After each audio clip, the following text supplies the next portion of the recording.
सृष्टि के आरंभ से पूर्व ब्रह्मांड जल में डूबा हुआ था। चारों ओर अंधकार ही अंधकार था। उस समय सूर्य, चंद्रमा, वृक्ष, प्राणी किसी की भी उत्पत्ति नहीं हुई थी। केवल भगवती जगदम्बिका परम ब्रह्म के रूप में विद्यमान थी। एक बार देवी भगवती के मन में सृष्टि रचना का विचार उत्पन्न हुआ। उन्होंने सबसे पहले एक पत्ते पर विष्णु जी की उत्पत्ति की। जन्म लेने के बाद विष्णु जी के मन में अनेक प्रश्न उठने लगे। तब देवी भगवती ने प्रकट होकर उन्हें दिव्य ज्ञान प्रदान करते हुए तपस्या के लिए प्रेरित किया।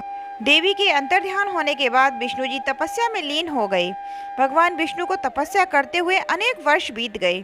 तपस्या के तेज से उनकी नाभि से एक कमल पुष्प उत्पन्न हुआ। धीरे धीरे यह पुष्प विकसित होने लगा। पूर्ण विकसित होने के बाद जब इसकी पंखुड़ियां खुली तो उसमें से ब्रह्मा जी की उत्पत्ति हुई। ब्रह्मा जी ने अपने चारों ओर जल ही जल देखा। विष्णु जी के समान उनके मन में भी अनेक प्रश्न उठने लगे। मैं कौन हूँ? मैं किस प्रकार उत्पन्न हुआ? यह दिव्य पुरुष कौन है जो इस समय घोर तपस्या में लीन है? तभी एक दिव्य तेज प्रकट हुआ। इस तेज को देखकर ब्रह्मा जी भयभीत हो गए।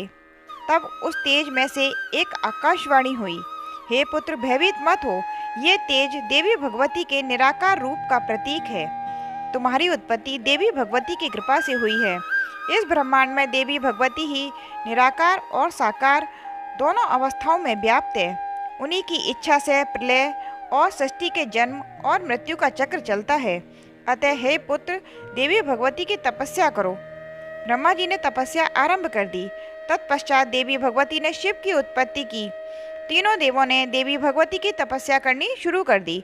हजारों वर्षों तक तपस्या करने के बाद अंत में देवी भगवती साक्षात प्रकट हुई और तीनों देवों से बोली, हे त्रिदेवों, तुम्हारे अंदर मेरी ही शक्ति साकार रूप से समाहित है। मेरे द्वारा ही तुम्हारी रचना हुई है। तुम्हारी उत्पत्ति का उद्देश्य सृष्टि का कार्य सुचारू रूप से चलाना है। ब्रह्मा जी सृष्टि की रचना करेंगे, विष्णु सृष्टि का पालन करेंगे और शिवजी सृष्टि का संहार करेंगे। इस प्रकार यह चक्र सदैव चलता रहेगा।